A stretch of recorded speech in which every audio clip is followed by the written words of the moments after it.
फिर आता है बहुत अहम, जिस पर हमने पिछले भाग में भी बात की थी, कस्टमर रिलेशनशिप मैनेजमेंट यानी ग्राहक संबंध प्रबंधन, सीआरएम। कंपनीज में आपने सुना होगा पूरी टीम होती है अलग सीआरएम की, जो कि जिनका काम है कस्टमर रिलेशनशिप मैनेजमेंट यानी ग्राहक के साथ जो रिश्ता है उसको मैनेज करना। उनकी कोई समस्या है, ये टीम वहाँ खड़ी होती है। वो अगर नाराज़ हो गए हैं, ये टीम सपोर्ट करती है। उनको कुछ और देना है, उनका टच पॉइंट ये होता है।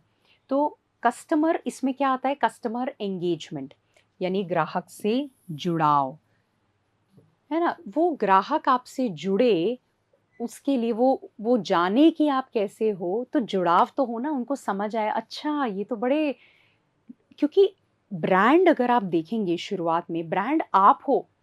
अभी आपके पास 100 लोग नहीं है। आज की तारीख में अगर हम बोले टाटा, तो टाटा को भी हम रतन टाटा, और माइंड में वही चलता है, अच्छा रतन टाटा की कंपनी है ना? तो जो शुरुआत करता है, वो टाटा अब उतनी बड़ी बनी है, जब शुरू हुई थी तो वो एक जना रहा होगा।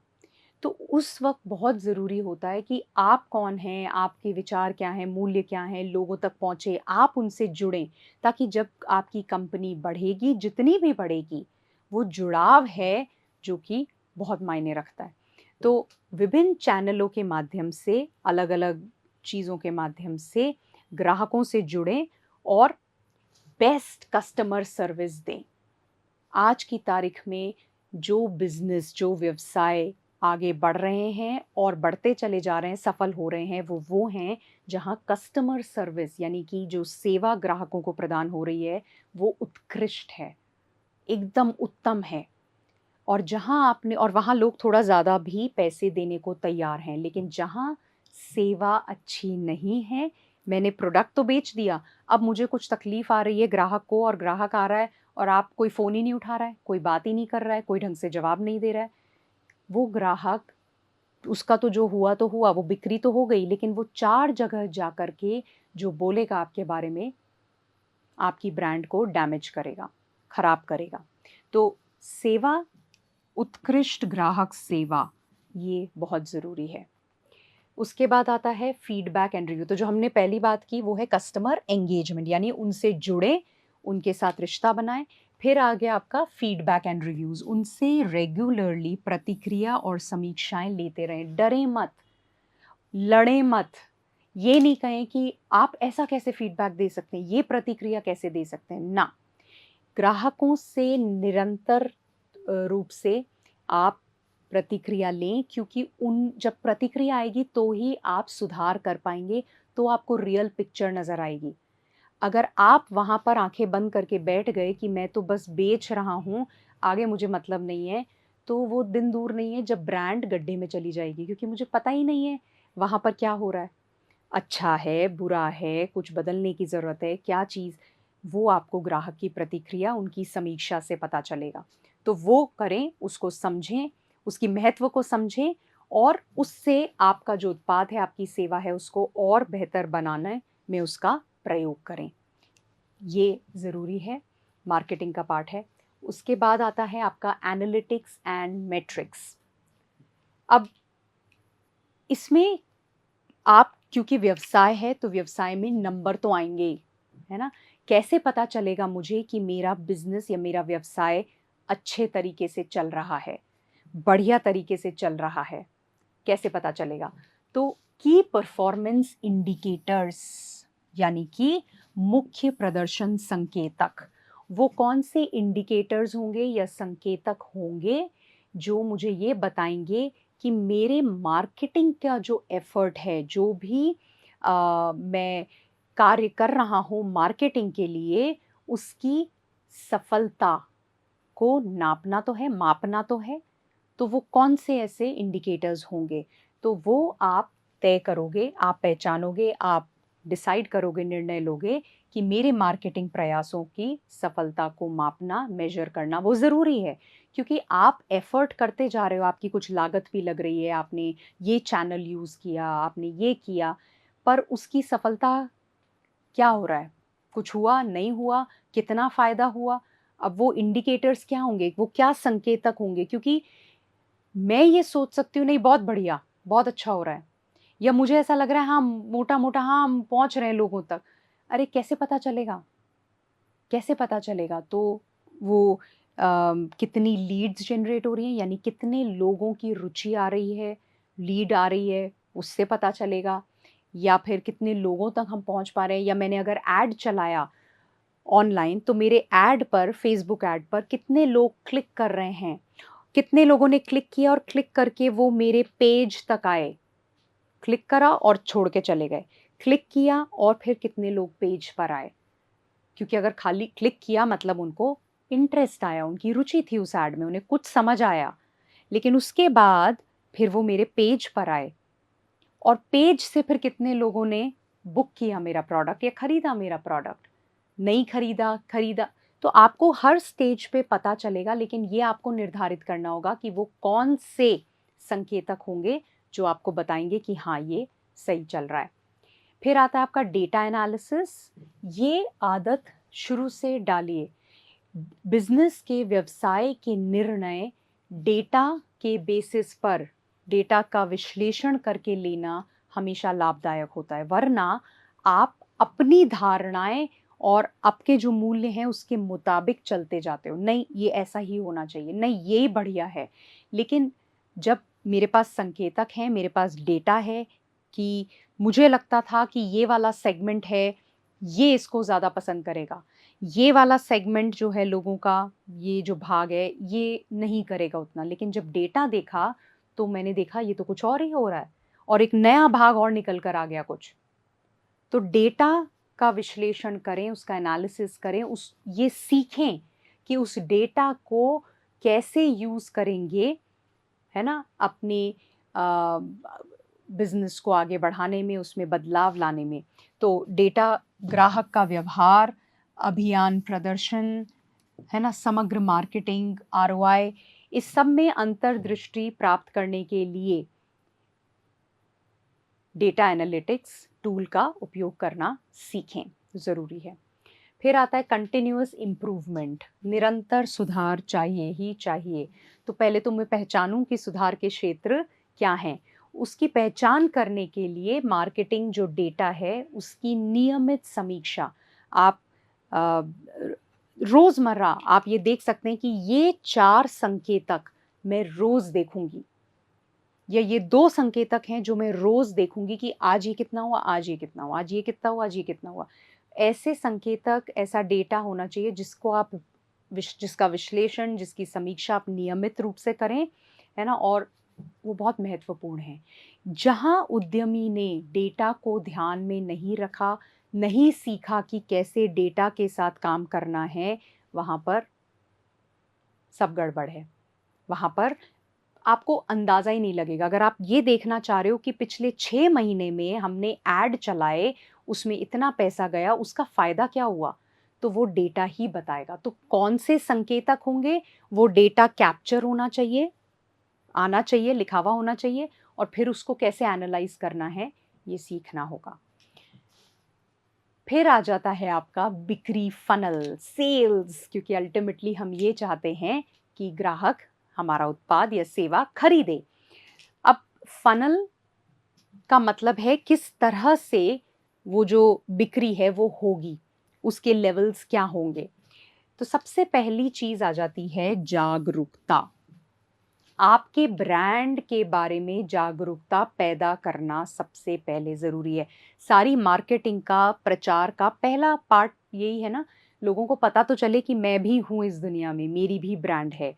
तो वो जागरूकता पैदा करना है, और विभिन्न विपणन चैनल्स जो हैं, है ना, अलग अलग विपणन चैनल के माध्यम से संभावित ग्राहकों को आकर्षित करें। आपके अलग अलग जो डिस्ट्रीब्यूशन चैनल्स हैं उनके माध्यम से पोटेंशियल कस्टमर्स को लाएं। मार्केटिंग चैनल्स हैं उनके माध्यम से कस्टमर को अट्रैक्ट करें, अपनी ओर आकर्षित करें। तो अवेयरनेस या जागरूकता सबसे पहली चीज़ है। फिर आ जाता है इंटरेस्ट यानी रुचि। तो आपके उत्पाद और आपकी सेवा में लोगों की रुचि हो, है ना, ये ज़रूरी है। तो ये कैसे करेंगे? 2 चीज़ें हैं इसके अंदर, वैल्यूएबल कंटेंट, है ना, और एंगेजिंग विद योर ऑडियंस। दो चीज़ें, यानी मूल्यवान सामग्री प्रदान करें और दर्शकों के साथ जुड़कर रुचि पैदा करें। आपने अगर देखा हो, नायका आपने सुना है, सबने सुना होगा, बहुत बड़ी ब्रांड है, सारे मेकअप, स्किन केयर के प्रोडक्ट्स वगैरह बेचती है। नायका क्या करते हैं, हर कुछ समय में इंस्टाग्राम पर लाइव होता है और लाइव में उनके ही 2 लोग, 1 लोग बैठेंगे वहाँ पर और अलग-अलग प्रोडक्ट्स के बातचीत करेंगे और कई लोग जुड़ते हैं और कभी कोई ऑफ़र दे रहे हैं और प्रोडक्ट के बारे में बताएँगे। अरे ये वाली जो लिपस्टिक है, इसका ये है, खुद का उसका अनुभव बताएँगे, उस आपस में दोनों जने बातचीत करेंगे, इसका ये है, हाँ, ये ऑफ़र आ रहा है, जो सबसे पहले ये लिखेगा, उसको ये जाएगा, हम अभी चिट निकालेंगे, अभी हम ये देखेंगे कि किसको ये फ्री गिफ्ट मिलने वाला है। तो वो क्या है, वो कस्टमर से जुड़ना। अच्छा, कोई कस्टमर, कोई ऐसा जना, कस्टमर भी नहीं, कोई ऐसा इंडिविजुअल जो हर बार जॉइन करता है, उसको एक्नॉलेज करना, ये कहना, अरे राहुल, आज आप फिर से जुड़े हैं, कैसे हैं आप? तो वहाँ पर वो एक जुड़ाव महसूस होता है। तो उनके साथ जुड़कर उनको मूल्यवान सामग्री, चाहे गिफ्ट्स जा रहे हैं, चाहे कुछ प्राइज़ेज़ अनाउंस हो रहे हैं, आज जो 5 लोग मुझे ये भेजेंगे, सबसे पहले ये लिखकर भेजेंगे, उनको मेरी किताब गिफ्ट के रूप में मिलेगी। तो आपने वहाँ पर एक जुड़ाव उनके साथ बना लिया।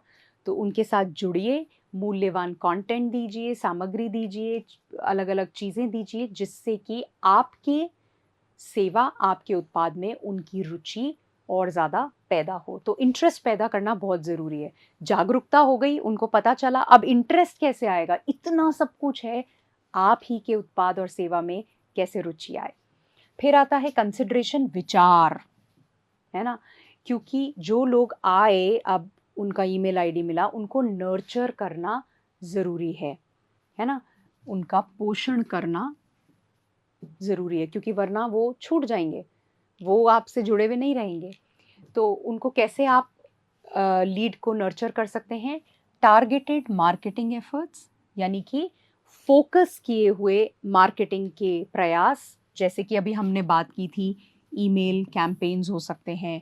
आपने सडनली, आप कोई एक वर्कशॉप लेकर आ रहे हो या आपकी स्पेशल डील है, उसके लिए भी आपने सबको ईमेल कर दिया, या फिर रेगुलर हर 1 हफ्ते में एक कोई टिप आप भेज रहे हैं, उसका ईमेल कैंपेन हो सकता है ना? अलग-अलग चीज़ें, तो वो हो सकता है। पर्सनलाइज़्ड कंटेंट हो सकता है, जो कि स्पेसिफिक ऑडियंस के लिए, कुछ स्पेसिफिक दर्शकों के लिए है, या किसी एक के लिए उनका नाम लिखा हुआ जब जा रहा है, डियर आस्था, डियर रमेश, डियर श्रुति, जो भी नाम है उसके साथ और फिर मेल जा रही है, क्या आपने ये किया? Have you done this? तो वो आदमी को एक पर्सनल टच मिलता है वहाँ पर, है ना? तो कंसिडरेशन या विचार अगला भाग है। और फिर आ जाता है आपका कन्वर्जन। तो जागरूकता हुई, रुचि या इंटरेस्ट हुआ, उसके बाद कंसिडरेशन, जहाँ पर वो विचार करते हैं, और फिर कन्वर्जन, यानी कि लीड्स को कन्वर्ट करना है, ग्राहक बनाना है। क्योंकि ये सब मेहनत किस लिए हो रही है? लोग आकर आपका उत्पाद या आपकी सेवा को खरीदें। तो उनको कन्वर्ट करना है कैसे? आकर्षक कॉल टू एक्शन, आज अगले 2 घंटे के लिए ही ये ऑफ़र है। अगर आपने अगले 2 घंटे के अंदर इस पर क्लिक करके अपना टोकन दे दिया, पेमेंट दे दिया, ये, तो आपको ये ऑफ़र मिलेगा। या सिर्फ़ दिवाली के अवसर पर हमारी मालवीय नगर वाली दुकान पर 20% की छूट है, एग्ज़ाम्पल। तो आपने बड़ा कंपेलिंग, ऐसा आकर्षक कॉल टू एक्शन दिया जो लोग छोड़ नहीं पाएँ कि अरे! जाते हैं, है ना? वो हो गया, कोई छूट आ गई, डिस्काउंट हो गया, प्रमोशन हो गया, प्रमोशन की पेशकश करके। कन्वर्ट कैसे करें? छोड़ना नहीं है, लीड आना अपने आप में मेहनत है, आपने इतना एफ़र्ट किया, अब उनको कन्वर्ट कैसे करें, वो ज़रूरी है। तो आपका सेल्स फ़नल हो गया पूरा, जो हमने बात की, है ना? अवेयरनेस, शुरुआत अवेयरनेस कैसे होगी? अवेयरनेस के लिए हो सकता है कि मैंने कुछ छोटा-सा चीज़ भी मार्केट में देनी शुरू किया। आपने देखा होगा, कई लोग पैम्फलेट्स बाँट रहे होते हैं खड़े होकर के, कई लोग कुछ सैंपल्स देते हैं, ये सब अवेयरनेस का पार्ट है। उसके बाद आ जाता है कैसे रुचि आपकी जनरेट करें, फिर आ जाता है कि कैसे विचार, कंसिडरेशन, कि वो कहें कि हाँ, इसको मैं सोच सकता हूँ, इसको देखते हैं, उसके लिए मुझे नर्चर करना होगा अपनी लीड्स को। और फिर कन्वर्जन हो जिसमें आकर्षक चीज़ें हो कि वो कहे अब तो ले ही लेते हैं, एक बार तो कर ही लेते हैं। और फिर कन्वर्ट भी हो गया, लेकिन एक ग्राहक को अवेयरनेस यानी जागरूकता से ग्राहक बनाने की जो जर्नी है वो बहुत मेहनत वाली है ना। एक ग्राहक भी आप छोड़ना नहीं चाहते, तो उसको रिटेन करना या प्रतिधारण जिसे हम कहते हैं, वो चले नहीं जाए, एक बार आ गया तो वो मेरे ही साथ रहे, उसके लिए excellent customer service, engaging with them regularly, offering loyalty programmes, ये 3 चीज़ें इतनी महत्वपूर्ण हैं। उनके साथ कस्टमर सर्विस उनको इतनी अच्छी मिले, उनका कॉल, उनका रिलेशनशिप, आपने बैंकों में देखा होगा रिलेशनशिप मैनेजर होते हैं, तो जो क्लाइंट है उसके साथ एक डेडिकेटेड ऑफिसर उनको दिया हुआ होता है और वो उनके साथ बातचीत करेगा, उनको नए प्रोडक्ट्स के बारे में बताएगा। जब वो बैंक आएँगे तो उनको बिल्कुल सबसे पहले सर्विस दी जाती है। तो कैसे आप उनको ट्रीट कर रहे हो, कैसे उनके साथ बात कर रहे हो, जब वो समस्या में हैं, जब उनको कोई तकलीफ़ है, उस वक़्त आप कैसे जुड़ रहे हो, वो कभी कोई नहीं भूलता है। तो है ना वो चीज़। और उसके बाद में जब वो आपके साथ मान लीजिए 6 महीना आपने देखा या 2 साल हो गए वो आपके ग्राहक हैं, तो उनको आपके साथ ही जुड़े रहने का क्या एक स्पेशल गिफ्ट आप दे सकते हो। तो ये चीज़ें कुछ हैं जो कि आपको और आगे पहुँचा सकती हैं, रिटेन करने में बहुत फ़ायदा होगा। फिर हम आ जाते हैं नेटवर्किंग एंड पार्टनरशिप्स पे। अ, हमने नेटवर्किंग पर कई बार बात की है, तो इंडस्ट्री नेटवर्किंग सबसे पहले उद्योग जो आपका है उसमें नेटवर्क करना, यानी जिस उद्योग में आप हैं वहाँ के जो संभावित ग्राहक हैं, भागीदार हैं, प्रभावशाली लोग हैं, उनके साथ नेटवर्क बनाने के लिए जो एसोसिएशन इंडस्ट्री के इवेंट्स होते हैं, कई कॉन्फ्रेंसेस होती हैं, कई फेयर्स होते हैं, ट्रेड शोज़ होते हैं, एग्ज़िबिशन्स होती हैं, उनमें जाओ। जो आपके उद्योग से जुड़े हैं, आपके उद्यम से जुड़े हुए हैं। हर में जाने की ज़रूरत नहीं है, पर वहाँ आपको लोग क्यों जाते हैं वहाँ पर? हो सकता है वहाँ कोई ग्राहक ना मिले, लेकिन नेटवर्क ज़रूर बनता है। कल वो किस तरह से काम आएगा आपको नहीं पता। कहाँ कौन कहाँ पर आपको क्या निकल कर आए पता नहीं है। ये नेटवर्क बनाना ज़रूरी है, तो इंडस्ट्री नेटवर्किंग, इस पे हम पहले बात भी कर चुके हैं। फिर पार्टनरशिप्स, है ना? आप साझेदारी, अपनी पहुंच और विश्वसनीयता का विस्तार करने के लिए दूसरे व्यवसाय जो हैं, कुछ प्रभावशाली लोग हैं, संगठन हैं, उनके साथ किसी तरह का कोलैबोरेशन किया, है ना? तो जैसे कई बार कोई ब्रांड है, वो क्या करती है, किसी फ़िल्म एक्टर है या एक्ट्रेस है, उनको ले आई और अब वो योगा करा रहे हैं, शिल्पा शेट्टी के साथ जुड़ गए या मीरा राजपूत के साथ जुड़ गए। उनके साथ साझेदारी की कि हाँ, हमारे ब्रांड को, हमारे प्रोडक्ट को, उत्पाद को आप आगे बढ़ा रहे हैं। या कहीं पर आपने देखा कि कोई और व्यवसाय है, उनके साथ जुड़ जाते हैं और एक कुछ चीज़ निकल कर आ रही है उससे। तो ऐसी पार्टनरशिप्स जो आपके व्यवसाय को आगे बढ़ाएँगी, आगे ले जाने में मदद करेंगी, वो करनी ज़रूरी है। वो माइंड हमेशा खुला रहना चाहिए कि क्या संभव है।